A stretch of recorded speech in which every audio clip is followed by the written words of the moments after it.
نحمده ونصلي ونسلم على حبيبه الكريم أما بعد فأعوذ بالله من الشيطان الرجيم بسم الله الرحمن الرحيم فاسألوا أهل الذكر إن كنتم لا تعلمون وقال رسول الله صلى الله تعالى عليه وسلم من يرد الله به خيرا يفقهه في الدين صدق الله مولانا العظيم وصدق رسوله النبي الأمين الكريم ونحن على ذلك لمن الشاهدين والشاكرين والحمد لله رب العالمين. حاضرین محترم،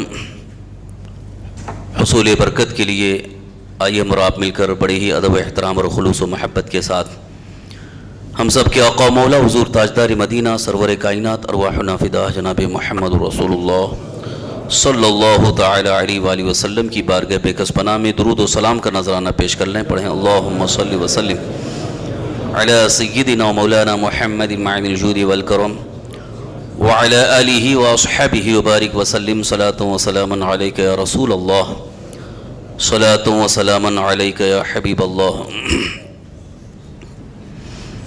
گزشتہ اپنے اس درس حدیث میں جس حدیث کی ہم نے تلاوت کی تھی اس کا ایک آخری حصہ رہ گیا تھا. یوں تو علم کی فضیلت کے بارے میں حدیث تھی، کتاب العلم سے اس کا تعلق ہے. اللہ کے حبیب حضور رحمت عالم صلی اللہ تعالی وسلم نے ارشاد فرمایا من یرد اللہ بہ خیرا یفقہہ فی الدین، اللہ تعالیٰ جس کے ساتھ خیر کا ارادہ فرماتا ہے اسے دین کا علم اور دین کی سمجھ عطا فرماتا ہے. یفقہہ فی الدین. اب پھر آگے جو حضور اکرم صلی اللہ تعالی وسلم نے ارشاد فرمایا واللہ یعطی انما انا قاسم، اللہ تعالیٰ عطا فرماتا ہے اور میں بانٹتا ہوں. واللہ یعطی، اللہ عطا فرماتا ہے، اللہ دیتا ہے. انما انا قاسم، اور میں ہی تقسیم کرتا ہوں، میں ہی بانٹتا ہوں. حدیث پاک کے انہی الفاظ کے ساتھ آج کے اس درس کا ایک مختصر خلاصہ عرض کروں. یوں تو سارے مسلمان اس بات پر عقیدہ رکھتے ہیں، یہ نظریہ رکھتے ہیں کہ جو بھی ہمیں نعمت ملتی ہے وہ اللہ تعالیٰ کی طرف سے، اس میں کسی کو کوئی شک نہیں ہے. دینے والا اللہ ہی ہے، اللہ کی ذات ہے، کیونکہ اسی نے سب کو پیدا کیا ہے، ساری کائنات کو پیدا فرمایا اور ساری کائنات کا نظام اسی کے دست قدرت میں ہے. جس کے لیے جو چاہتا ہے عطا فرماتا ہے، اس میں کوئی شک نہیں. عطا اللہ تعالیٰ کی ہے، اور وہ بھی عطا میں بھی کوئی قید اور کوئی تخصیص نہیں ہے کہ بس یہ دے گا اور یہ نہیں دے گا. اللہ جو چاہے جسے چاہے عطا فرمائے. علم ہو، دولت ہو، شہرت ہو، دنیا کی جتنی چیزیں ہوں، اللہ جسے جو چاہے عطا فرمائے.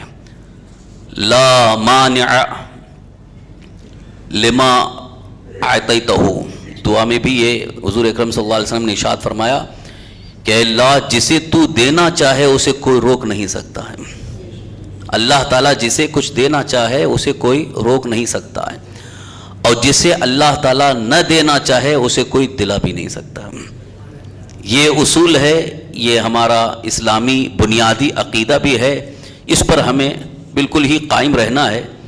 اب آئیے یہاں پر جو رسول اکرم صلی اللہ تعالی وسلم کا فرمان ہے واللہ یعطی انما انا قاسم، یہ جو حضور نے فرمایا اس میں تھوڑا سا کچھ لوگوں کو شک اور شبہ ہو گیا کہ کچھ لوگوں نے وہاں پر بین السطور میں ایک لکھ دیا ہے انما انا قاسم، میں ہی تقسیم کرتا ہوں، یعنی علم خاص کر دیا کچھ لوگوں نے.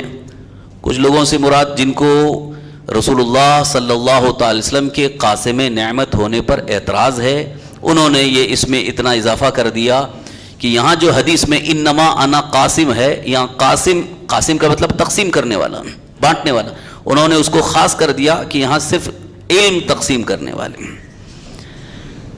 لیکن ہمارا عقیدہ یعنی جملہ اہل سنت و جماعت کا عقیدہ ہے، تمام علماء اہل سنت، محدثین، مفسرین، متکلمین، سب کا یہ عقیدہ ہے کہ جب اللہ تعالیٰ کے عطا میں کوئی قید اور کوئی تخصیص نہیں ہے تو پھر حضور کی تقسیم میں قید اور تخصیص کیوں؟ وہ دینے میں عام ہے، جسے جو دینا چاہے عطا فرمائے۔ اور اسی طرح سے رسول پاک صلی اللہ علیہ وسلم نے بھی فرمایا انما انا قاسم، اور میں ہی تقسیم کرتا ہوں، لہذا دیتا رب ہے اور تقسیم مصطفیٰ فرماتے ہیں۔ اور اسی حدیث کی روشنی میں اعلیٰ حضرت امام اہل سنت مجدد دین و ملت شاہ امام محمد رضا قدس سرور نے یہ شعر لکھا ہے، لا ورب العرش، یعنی عرش کے رب کی قسم، لا ورب العرش، جس کو جو ملا ان سے ملا، بٹتی ہے کونین میں نعمت رسول اللہ کی۔ تو یہ جو آپ نے کہا تو اس پر کچھ لوگوں کو اعتراض ہوا کہ اعلیٰ حضرت نے یہ کیسے لکھ دیا، بٹتی ہے کونین میں نعمت رسول اللہ کی؟ ارے نعمت تو اللہ تعالیٰ کی طرف سے ملتی ہے۔ تو اس کا صاف جواب ہے کہ حضور صلی اللہ علیہ وسلم نے یہاں یہ نہیں فرمایا واللہ یعطی، اللہ ہی عطا فرماتا، اس کے ساتھ ساتھ حضور فرما رہے ہیں واللہ یعطی انما انا قاسم، اللہ عطا فرماتا ہے اور میں ہی تقسیم کرتا ہوں۔ تو گویا اللہ تعالیٰ نے آپ کو قاسم نعمت بنا دیا ہے، تقسیم آپ کو کرنا ہے، تقسیم رسول پاک صلی اللہ علیہ وسلم کو کرنا ہے۔ تو یہ تو وہاں تو معاملہ ایسا ہے، اللہ جسے چاہے حضور اسی کو دیں گے۔ یہ تو ایسا ہو ہی نہیں سکتا ہے کہ اللہ جسے نہ چاہے اور حضور اسے تقسیم کریں، اور حضور صلی اللہ علیہ وسلم جسے چاہیں اللہ تعالیٰ اسے دیتا ہے۔ تو یہاں اللہ اور اس کے رسول کے درمیان کوئی ایسی مفارقت نہیں ہے کہ اللہ دینا چاہتا ہے اور رسول اللہ صلی اللہ علیہ وسلم روک رہے ہوں، یا رسول اللہ صلی اللہ علیہ وسلم دینا چاہتے ہیں اور اللہ تعالیٰ روکے، ایسا نہیں ہے۔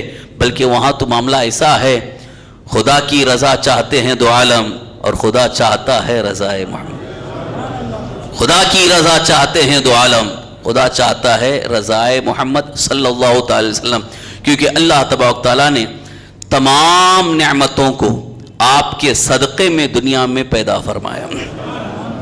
آپ کے صدقے میں یہ بالکل ہی معتبر روایت حضرت علامہ شیخ عبدالحق محدث دہلوی رحمۃ اللہ علیہ نے مدارج نبوہ میں ذکر فرمایا ہے کہ حضرت آدم علی نبینا علیہ الصلوۃ والتسلیم کی جب توبہ قبول ہوئی تو حضرت آدم علیہ السلام کی توبہ کی قبولیت میں حضور وسیلہ بنے، رسول اللہ صلی اللہ تعالی وسلم کا وسیلہ لے کر آپ نے بارگاہ رب میں عرض کیا ہے، تو اللہ تبارک تعالیٰ نے آپ کی توبہ قبول فرمائی۔ جب آپ سے پوچھا گیا تو آپ نے عرض کیا کہ جب مجھے پیدا کیا گیا، یعنی جب میرے اندر روح ڈالی گئی، میرے اندر جب حیات آئی اور میں نے جب آنکھیں کھولی، دیکھا اے اللہ جہاں تیرا نام ہے وہاں تیرے ساتھ محمد نام دیکھا صلی اللہ علیہ وسلم، رسول اللہ صلی اللہ علیہ وسلم کا نام۔ تو حضرت آدم علیہ السلام کہتے ہیں کہ مجھے یہ سمجھ میں آ گیا کہ وہ نام تجھے بہت زیادہ محبوب ہے، وہ ذات تجھے بہت زیادہ محبوب ہے، اسی لیے میں نے ان کے وسیلے سے تیری بارگاہ میں توبہ کی ہے۔ رب ارشاد فرماتا ہے آدم اگر ان کو پیدا کرنا مقصود نہ ہوتا تو میں تجھے بھی پیدا نہ کرتا، وہ جو نہ تھے تو کچھ نہ تھا، وہ جو نہ ہو تو کچھ نہ ہو، جان ہے وہ جہان کی، جان ہے تو جہان ہے، ساری کائنات کی جان مصطفیٰ جان رحمت صلی اللہ تعالی وسلم ہے۔ اسی لیے یہ تمام محدثین کا عقیدہ ہے اور یہ صحیح حدیث پاک سے بالکل ثابت ہے کہ رسول اکرم صلی اللہ تعالی وسلم تقسیم فرماتے ہیں، اور وہاں پر تقسیم کے لیے اللہ تبارک تعالیٰ نے آپ کو ایسا علم اور ایسی نعمتیں عطا فرمائی ہیں کہ کبھی آپ کو یہ کہنے کی ضرورت ہی نہیں پیش آئے گی کہ نہیں میرے پاس ابھی کچھ نہیں ہے۔ حضور صلی اللہ تعالی وسلم کو اللہ تعالیٰ نے ایسا قاسم نعمت اور ایسا خازن بنایا۔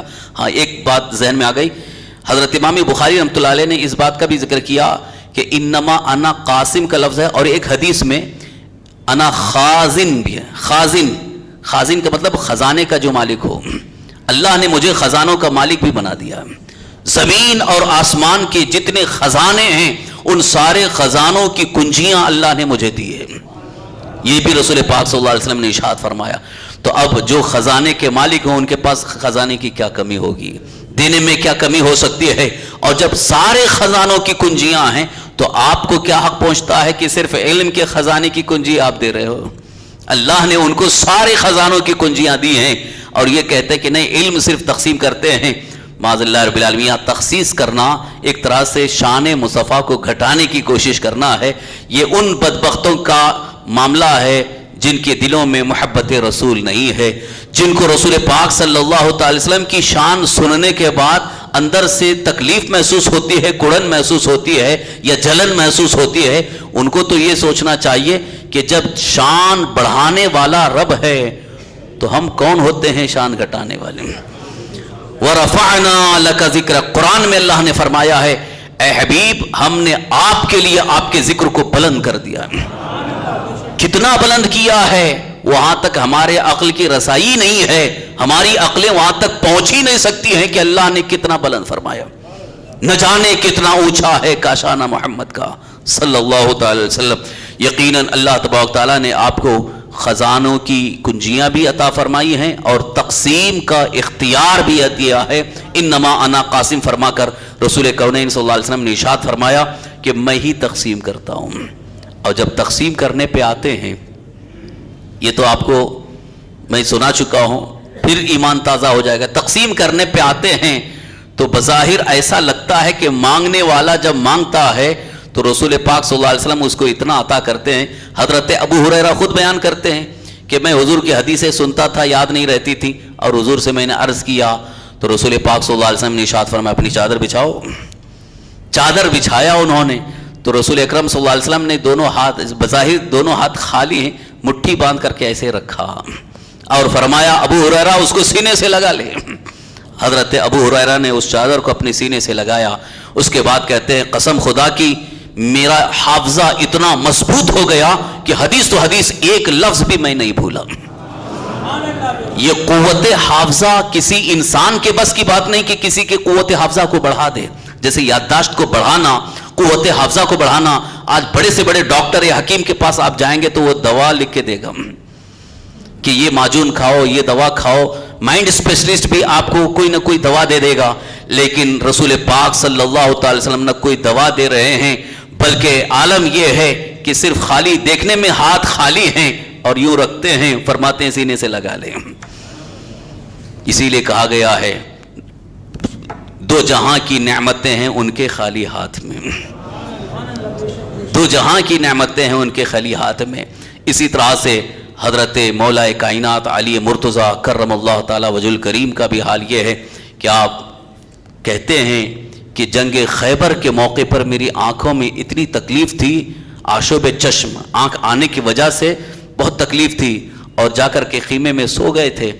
لیکن جب جنگ کے لیے جانے کی بات آئی، خیبر جو یہودیوں کا بڑا مضبوط قلعہ تھا اس کو فتح کرنے کے لیے رسول پاک صلی اللہ علیہ وسلم نے ایک دن پہلے ہی فرما دیا تھا کل میں اس کے ہاتھ میں جھنڈا دوں گا جس کے ہاتھ پر خیبر فتح ہوگا، اور وہ اللہ کا محبوب ہے اور اللہ کے رسول کا محبوب ہے.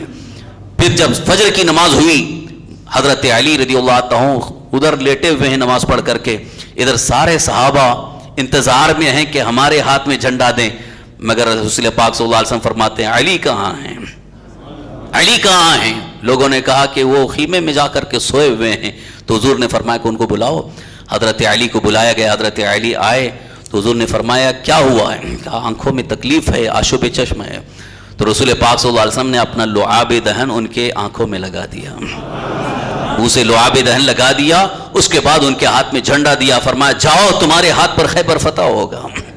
حضرت علی رضی اللہ عنہ فرماتے ہیں قسم خدا کی آنکھوں کی وہ جو تکلیف تھی اسی وقت ختم ہو گئی، اور آنکھوں کی بینائی اور روشنی اتنی بڑھ گئی کہ پہلے سے کافی زیادہ روشنی بڑھ گئی.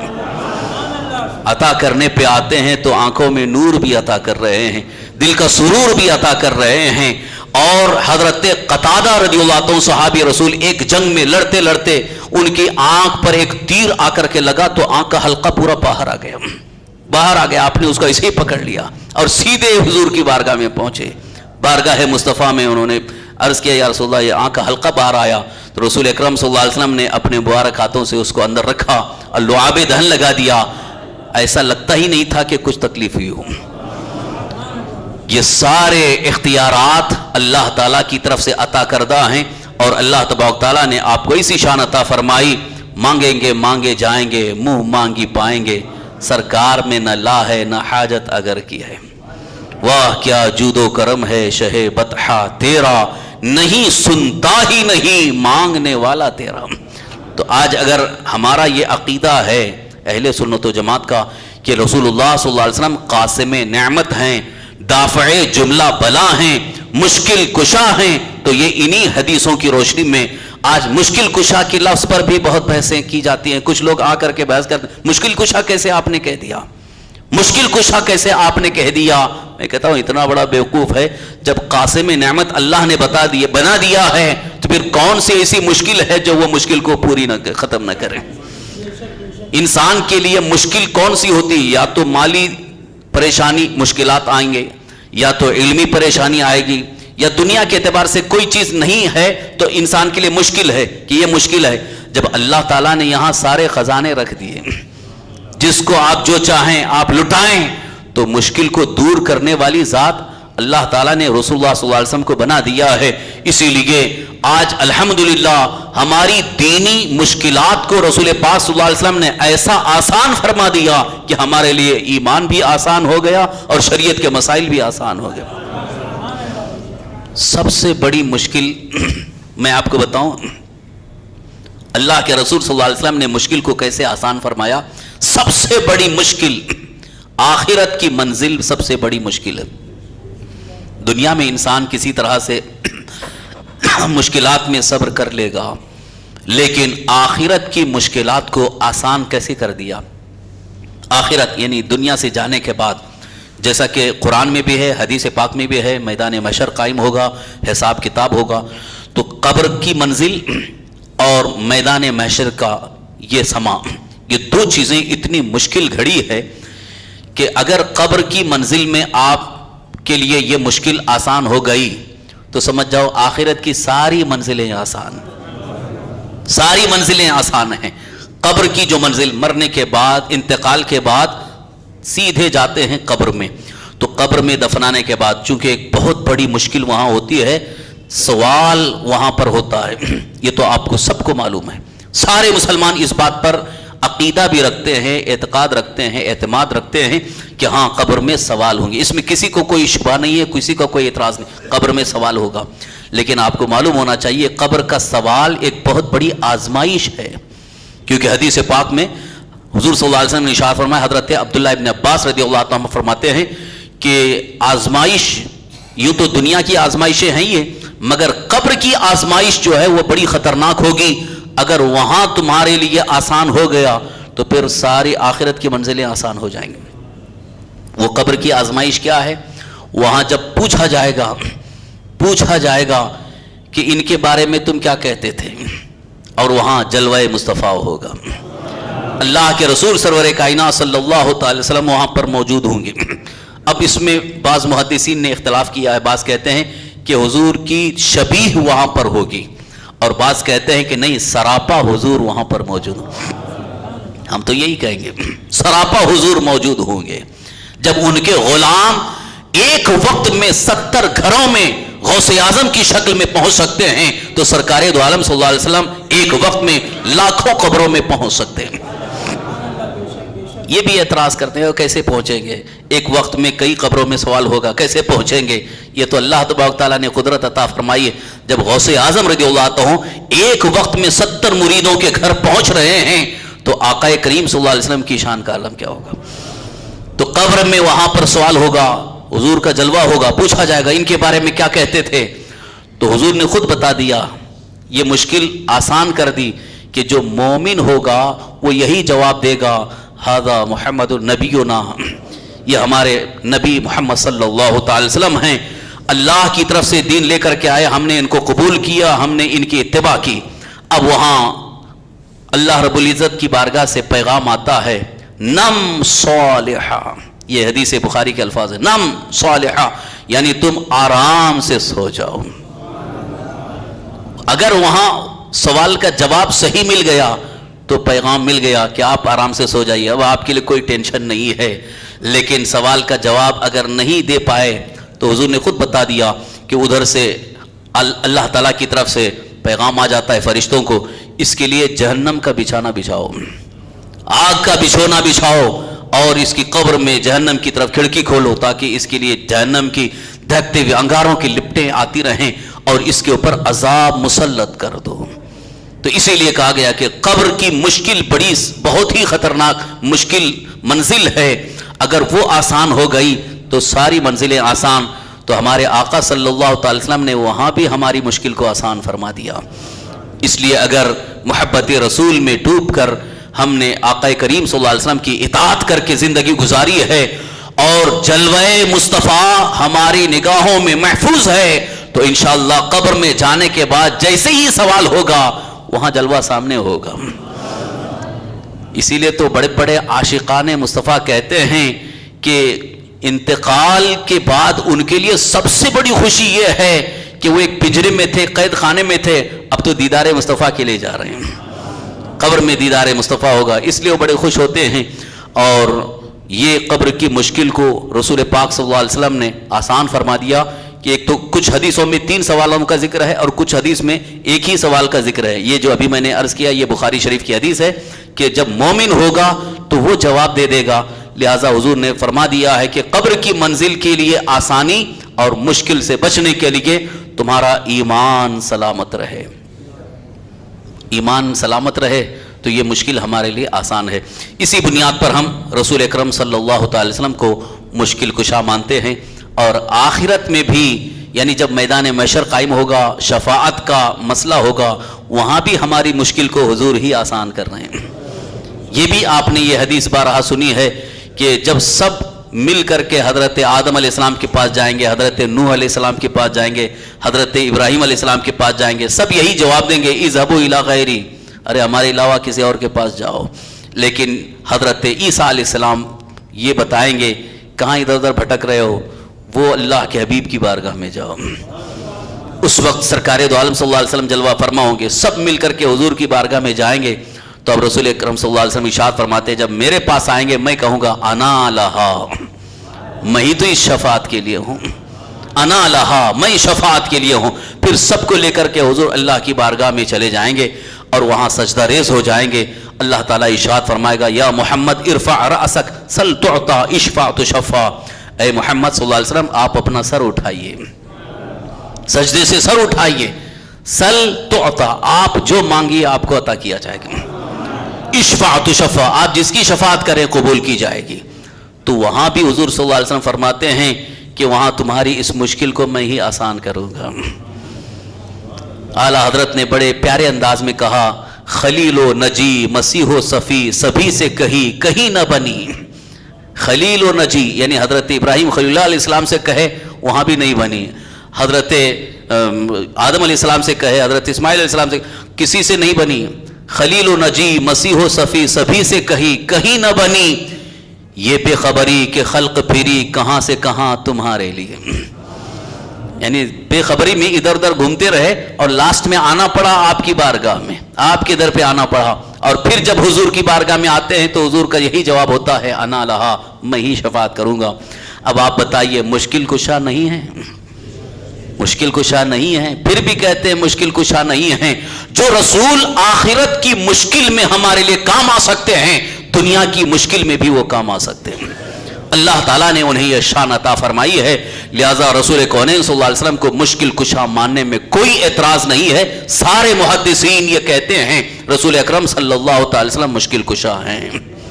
حضرت امام اعظم ابو حنیفہ رضی اللہ عنہ جو امام بخاری سے بھی بڑے، امام بخاری سے بھی پہلے کے عظیم عالم دین ہیں، کہ جن کے بارے میں رسول پاک صلی اللہ علیہ وسلم نے ارشاد فرمایا تھا کہ فارس کا ایک بچہ، ایک آدمی جو سریا جیسی بلندی پر علم ہوگا تو وہاں سے وہ حاصل کر لے گا، جن کے بارے میں حضرت امام اعظم ابو حنیفہ رضی اللہ عنہ کے بارے میں محدثین فرماتے ہیں کہ حضور نے ان کی بشارت دی تھی۔